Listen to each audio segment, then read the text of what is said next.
A'ad adalah nama bapa suatu suku yang hidup di Jazirah Arab di suatu tempat bernama Al-Ahqaf, terletak di utara Hadramaut atau Yaman dan Umman, dan termasuk suku yang tertua sesudah kaum Nabi Nuh, serta terkenal dengan kekuatan jasmani dalam bentuk tubuh-tubuh yang besar dan raksasa. Mereka dikaruniai oleh Allah tanah yang subur dengan sumber-sumber airnya yang mengalir dari segala penjuru, sehingga kan memudahkan mereka bercucuk tanam untuk bahan makanan mereka dan memperindah tempat tinggal mereka dengan kebun-kebun bunga yang indah-indah. Berkat kurnia Tuhan itu, mereka hidup menjadi makmur, sejahtera, dan bahagia. Serta dalam waktu yang singkat, mereka berkembang biak dan menjadi suku yang terbesar di antara suku-suku yang hidup di sekelilingnya. Sebagaimana dengan kaum Nabi Nuh, kaum Hud ialah suku Ad. Ini adalah penghidupan rohaninya tidak mengenal Allah yang Maha Kuasa, pencipta alam semesta. Mereka membuat patung-patung yang diberi nama Shamut dan Al-Hattar. Dan itu yang disembah sebagai Tuhan mereka yang menurut kepercayaan mereka dapat memberi kebahagiaan, kebaikan, dan keuntungan, serta dapat menolak kejahatan, kerugian, dan segala musibah. Ajaran dan agama Nabi Idris dan Nabi Nuh sudah tidak berbekas dalam hati, jiwa, serta cara hidup mereka sehari-hari. Kenikmatan hidup yang mereka sedang tenggelam di dalamnya, berkat tanah yang subur, dan menghasilkan yang melimpah ruah, menurut anggapan mereka adalah kurniaan dan pemberian kedua berhala mereka yang mereka sembah. Karenanya, mereka tidak putus-putus sujud kepada kedua berhala itu mensyukurinya, sambil memohon perlindungannya dari segala bahaya dan musibah berupa penyakit atau kekeringan. Sebagai akibat dan buah dari akidah yang sesat, itu pergaulan hidup mereka menjadi dikuasai oleh tuntutan dan pimpinan iblis, di mana nilai-nilai moral dan akhlak tidak menjadi dasar penimbangan atau kelakuan dan tindak tanduk seseorang, tetapi kebendaan dan kekuatan lahiriahlah yang menonjol, sehingga timbul kerusuhan dan tindakan sewenang-wenang di dalam masyarakat, di mana yang kuat menindas yang lemah, yang besar memperkosa yang kecil, dan yang berkuasa memeras yang di bawahnya. Sifat-sifat sombong, congkak, iri hati, dengki, hasut, dan benci-membenci yang didorong oleh hawa nafsu merajalela dan menguasai penghidupan mereka, sehingga tidak memberi tempat kepada sifat-sifat belas kasihan, sayang menyayang, jujur, amanat, dan rendah hati. Demikianlah gambaran masyarakat suku Ad tatkala Allah mengutuskan Nabi Hud sebagai nabi dan rasul kepada mereka. Nabi Hud berdakwah di tengah-tengah sukunya. Sudah menjadi sunnah Allah sejak diturunkannya Adam ke bumi, bahwa dari masa ke semasa, jika hamba-hambanya sudah berada dalam kehidupan yang sesat, sudah jauh menyimpang dari ajaran-ajaran agama yang dibawa oleh nabi-nabinya, diutuslah seorang nabi atau rasul yang bertugas untuk menyegarkan kembali ajaran-ajaran nabi-nabi yang sebelumnya mengembalikan masyarakat yang sudah tersesat ke jalan lurus dan benar dan mencuci bersih jiwa manusia dari segala tahayul dan syirik menggantinya, dan mengisinya dengan iman tauhid dan akidah yang sesuai dengan fitrah. Demikianlah, maka kepada suku A'ad yang telah dimabukkan oleh kesejahteraan hidup dan kenikmatan duniawi, sehingga tidak mengenalkan Tuhannya yang mengurniakan itu semua. Diutuskan kepada mereka Nabi Hud, seorang daripada suku mereka sendiri, dari keluarga yang terpandang dan berpengaruh terkenal sejak kecilnya, dengan kelakuan yang baik, budi pekerti yang luhur, dan sangat bijaksana dalam pergaulan dengan kawan-kawannya. Nabi Hud memulai dakwahnya dengan menarik perhatian kaumnya suku Ad kepada tanda-tanda wujudnya Allah, yang berupa alam sekeliling mereka, dan bahwa Allah lah yang mencipta mereka semua, dan mengurniakan mereka dengan segala kenikmatan hidup yang berupa tanah yang subur, air yang mengalir, serta tubuh-tubuhan yang tegak dan kuat. Dialah yang seharusnya mereka sembah, dan bukan patung-patung yang mereka perbuat sendiri. Mereka sebagai manusia adalah makhluk Tuhan paling mulia, yang tidak sepatutnya merendahkan diri sujud menyembah batu-batu yang sewaktunya dapat mereka hancurkan sendiri dan memusnahkannya dari pandangan. Diterangkan oleh Nabi Hud bahwa dia adalah pesuruh Allah yang diberi tugas untuk membawa mereka ke jalan yang benar, beriman kepada Allah, yang menciptakan mereka menghidup dan mematikan mereka, memberi rezeki atau mencabutnya daripada mereka. Ia tidak mengharapkan upah dan menuntut balas jasa atas usahanya memimpin dan menuntut mereka ke jalan yang benar. Ia hanya menjalankan perintah Allah dan memperingatkan mereka bahwa jika mereka tetap menutup telinga dan mata mereka menghadapi ajakan dan dakwahnya, mereka akan ditimpa azab dan dibinasakan oleh Allah. Sebagaimana terjadinya atas kaum Nuh yang mati binasa tenggelam dalam air bah akibat kecongkakan dan kesombongan mereka, menolak ajaran dan dakwah Nabi Nuh. Seraya bertahan pada pendirian dan kepercayaan mereka kepada berhala dan patung-patung yang mereka sembah dan puja itu. Bagi kaum Ad, seruan dan dakwah Nabi Hud itu merupakan barang yang tidak pernah mak dengar ataupun menduga. Mereka melihat bahwa ajaran yang dibawa oleh Nabi Hud itu akan mengubah sama sekali cara hidup mereka dan membongkar peraturan dan adat istiadat yang telah mereka kenal dan warisi dari nenek moyang mereka. Mereka tercing dan hapus sore dari suku mereka sendiri pada itan memolighera tradisi membat dan menggantikan agama dan kebertanian. Dengan sesuatu yang baru, yang mereka tidak kenal dan tidak dapat dimengertikan dan diterima oleh akal fikiran mereka.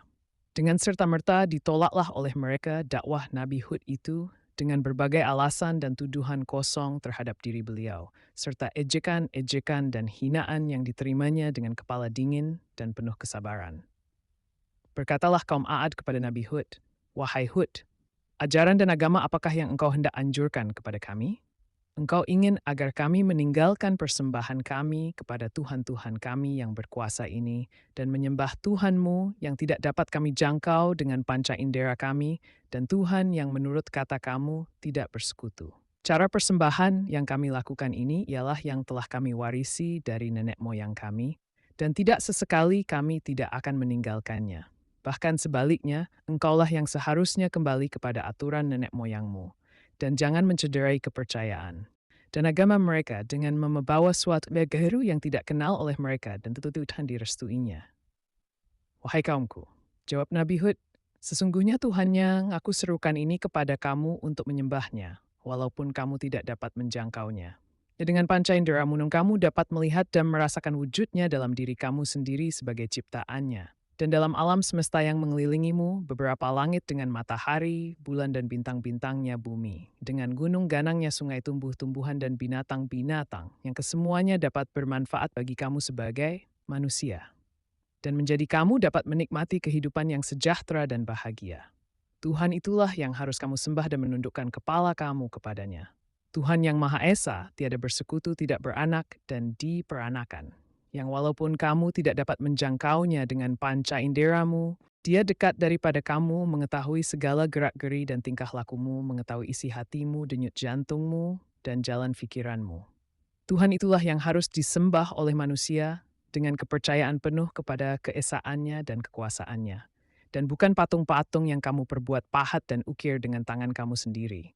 Kemudian kamu sembah sebagai Tuhan, padahal ia suatu barang yang pasif, tidak dapat berbuat sesuatu yang menguntungkan atau merugikan kamu. Alangkah bodohnya dan dangkalnya fikiranmu jika kamu tetap mempertahankan agamamu yang sesat itu dan menolak ajaran dan agama yang telah diwahyukan kepadaku oleh Allah Tuhan yang Maha Esa itu. Wahai Hud, jawab kaumnya. Gerangan apakah yang menjadikan engkau berpandangan dan berfikiran lain daripada yang sudah menjadi pegangan hidup kami sejak dahulu kala? Dan menjadikan engkau meninggalkan agama nenek moyangmu sendiri, bahkan sehingga engkau menghina dan merendahkan martabat Tuhan-Tuhan kami, dan memperbodohkan kami, dan menganggap kami berakal sempit dan berfikiran dangkal. Engkau mengaku bahwa engkau terpilih menjadi rasul pesuruh oleh Tuhanmu untuk membawa agama dan kepercayaan baru kepada kami, dan mengajak kami keluar dari jalan yang sesat menurut pengakuanmu ke jalan yang benar dan lurus. Kami merasa hairan dan tidak dapat menerima oleh akal kami sendiri bahwa engkau telah dipilih menjadi pesuruh Tuhan. Apakah kelebihan kamu di atas seseorang daripada kami? Engkau tidak lebih, tidak kurang adalah seorang manusia biasa seperti kami. Hidup, makan, minum, dan tidur tiada bedanya dengan kami. Mengapa engkau yang dipilih oleh Tuhanmu? Sungguh engkau menurut anggapan kami seorang pendusta besar, atau mungkin engkau berfikiran tidak sehat terkena kutukan Tuhan-Tuhan kami yang selalu engkau ejek hina dan cemuhkan. Wahai kaumku, jawab Nabi Hud, membiarkan hamba-hambanya terlalu lama terlantar dalam kesesatan dan hidup dalam kegelapan, tanpa diutuskan seorang rasul yang menuntun mereka ke jalan yang benar dan penghidupan yang diredhainya. Maka percayalah kamu kepadaku, gunakanlah akal fikiran kamu, berimanlah, dan bersujudlah kepada Allah. Tuhan, seru sekalian alam Tuhan, yang menciptakan, kamu menciptakan langit dan bumi, menurunkan hujan bagi menyuburkan tanah ladangmu, menumbuhkan tumbuh-tumbuhan bagi meneruskan hidupmu. Bersembahlah kepadanya, dan mohonlah ampun atas segala perbuatan salah dan tindakan sesatmu, agar dia menambah rezekimu dan kemakmuran hidupmu, dan terhindarlah kamu dari azab dunia, sebagaimana yang telah dialami oleh kaum Nuh dan kelak azab di akhirat. Ketahuilah bahwa kamu akan dibangkitkan kembali kelak dari kubur kamu, dan dimintai bertanggung jawab atas segala perbuatan kamu di dunia ini, dan diberi ganjaran sesuai dengan amalanmu. Yang baik dan soleh mendapat ganjaran baik dan yang hina dan buruk akan diganjarkan dengan api neraka. Aku hanya menyampaikannya risalah Allah kepada kamu dan dengan ini telah memperingati kamu akan akibat yang akan menimpa kepada dirimu jika kamu tetap mengingkari kebenaran dakwahku. Kaum Ad menjawab, kami bertambah yakin dan tidak ragu lagi bahwa engkau telah mendapat kutukan Tuhan-Tuhan kami sehingga menyebabkan pikiran kamu kacau dan akalmu berubah menjadi sinting. Engkau telah mengucapkan kata-kata yang tidak masuk akal bahwa jika kami mengikuti agamamu, akan bertambah rezeki dan kemakmuran hidup kami. Dan bahwa kami akan dibangkitkan kembali dari kubur kami dan menerima segala ganjaran atas segala amalan kami.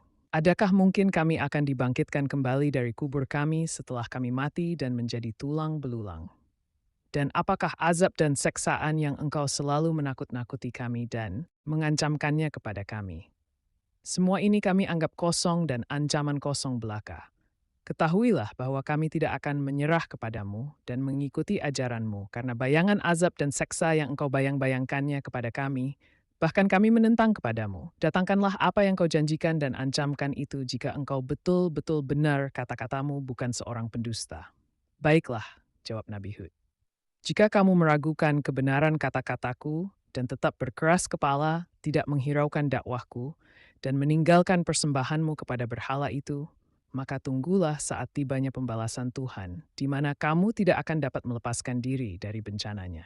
Allah menjadi saksiku bahwa aku telah menyampaikan risalahnya dengan sepenuh tenagaku kepadamu, dan akan tetap berusaha sepanjang hayat kandung bandaku, memberi penerangan dan tuntunan kepada jalan yang baik yang telah digariskan oleh Allah bagi hamba-hambanya. Pembalasan Tuhan terhadap kaum Ad yang kafir dan tetap membangkang itu diturunkan dalam dua peringkat.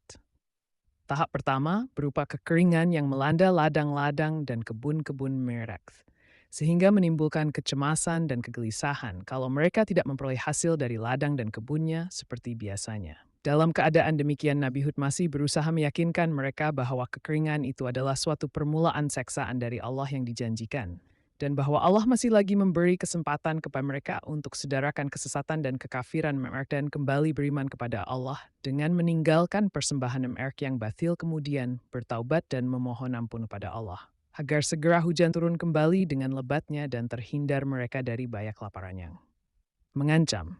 Akan tetapi Muhammad Daidawer berhap janji Nahud Jinebea bitu esok keji kosong belaka. Mereka bahkan pergi menghadap berhala-berhala mereka, memohon perlindungan ari musibah yang mereka hadapi. Tentangan mereka terhadap janji Allah yang diwahyukan kepada Nabi Hud segera mendapat jawaban dengan datangnya pembalasan tahap kedua yang dimulai dengan terlihatnya gumpalan awan dan megah hitam yang tebal di atas mereka yang disambutnya dengan sorak-sorai gembira. Karena dikiranya bahwa hujan akan segera turun membasahi ladang-ladang dan menyirami kebun-kebun mereka yang sedang mengalami kekeringan. Melihat sikap kaum Ad yang sedang bersukaria itu, berkatalah Nabi Hud dengan nada mengejek, "Mega hitam itu bukanlah mega hitam dan awan rahmat bagi kamu, tetapi mega yang akan membawa kehancuran kamu sebagai pembalasan Allah yang telah kujanjikan, dan kamu ternanti-nanti untuk membuktikan kebenaran kata-kataku yang selalu kamu sangkal dan kamu dusta." Sejurus kemudian menjadi kenyataanlah apa yang diramalkan oleh Nabi Hud itu, bahwa bukan hujan yang turun dari awan yang tebal itu, tetapi angin taufan yang dahsyat dan kencang, disertai bunyi gemuruh yang mencemaskan, yang telah merusakkan bangunan-bangunan rumah dari dasarnya, membawa berterbangan semua perabot-perabot dan milik harta benda, dan melempar jauh binatang-binatang ternak. Keadaan kaum Ad menjadi panik, mereka berlari ke sana-sini hilir mudik mencari perlindungan. Suami tak tahu di mana istrinya berada, dan ibu juga kehilangan anaknya sedang rumah-rumah menjadi sama rata dengan tanah. Bencana angin taufan itu berlangsung selama 8 hari 7 malam, sehingga sempat menyampuh bersih kaum Ad yang congkak itu, dan menamatkan riwayatnya dalam keadaan yang menyedihkan itu untuk menjadi pengajaran dan ibrah bagi umat-umat yang akan datang. Adapun Nabi Hud dan para sahabatnya yang beriman telah mendapat perlindungan Allah dari bencana yang menimpa kaumnya yang kacau bilau dan tenang. Seraya melihat keadaan kaumnya yang kacau bilau, mendengar gemuruhnya angin dan bunyi pohon-pohon dan bangunan-bangunan yang berjatuhan, serta teriakan dan tangisan orang yang meminta tolong dan mohon perlindungan. Setelah keadaan cuaca kembali tenang dan tanah Al-Ahqaf sudah menjadi sunyi senyap dari kaum Ad, pergilah Nabi Hud meninggalkan tempatnya berhijrah ke Hadramaut, di mana ia tinggal menghabiskan sisa hidupnya sampai ia wafat dan dimakamkan di sana. Di mana hingga sekarang makamnya yang terletak di atas sebuah bukit di suatu tempat lebih kurang 50 km dari kota Siwun. Dikunjungi para penziarah yang datang beramai-ramai dari sekitar daerah itu, terutamanya dan bulan Sya'ban pada setiap tahun. Kisah Nabi Hud dalam Al-Quran. Kisah Nabi Hud diceritakan oleh 68 ayat dalam 10 surah, di antaranya surah Hud ayat 50 hingga 60, surah Al-Mu'minun ayat 31 sehingga ayat 41, surah Al-Ha'af ayat 21 sehingga ayat 26, dan surah Al-Haqqah ayat 6, 7, dan 8. Pelajaran dari kisah Nabi Hud S. Nabi Hud telah memberi contoh dan sistem yang baik yang patut ditiru dan diikuti oleh juru dakwah dan ahli penerangan agama. Beliau menghadapi kaumnya yang sombong dan keras kepala itu dengan penuh kesabaran, ketabahan, dan kelapangan dada. Ia tidak sesekali membalas ejekan dan kata-kata kasar mereka dengan serupa, tetapi menolaknya dengan kata-kata yang halus yang menunjukkan bahwa beliau dapat menguasai emosinya dan tidak sampai kehilangan akal atau kesabaran. Nabi Hud tidak marah dan tidak gusar ketika kaumnya mengejek dengan menuduhnya telah menjadi gila dan sinting. Ia dengan lemah lembut menolak tuduhan dan ejekan itu dengan hanya mengata, "Aku tidak gila, dan bahwa Tuhan-Tuhanmu yang kamu sembah tidak dapat menggangguku atau mengganggu pikiranku sedikit pun. Tetapi aku ini adalah Rasul pesuruh Allah kepadamu. Dan betul-betul aku adalah seorang penasehat yang jujur bagimu, menghendaki kebaikanmu dan kesejahteraan hidupmu, dan agar kamu terhindar dan selamat dari azab dan seksaan Allah di dunia maupun di akhirat." Dalam berdialog dengan kaumnya, Nabi Hud selalu berusaha mengetok hati nurani mereka dan mengajak mereka berpikir secara rasional, menggunakan akal dan pikiran yang sehat dengan memberikan bukti-bukti yang dapat diterima oleh akal mereka tentang kebenaran dakwahnya dan kesesatan jalan mereka. Namun hidayah itu adalah dari Allah. Dia akan memberinya kepada siapa yang dia kehendakinya. Jangan lupa like dan subscribe ya kawan-kawan.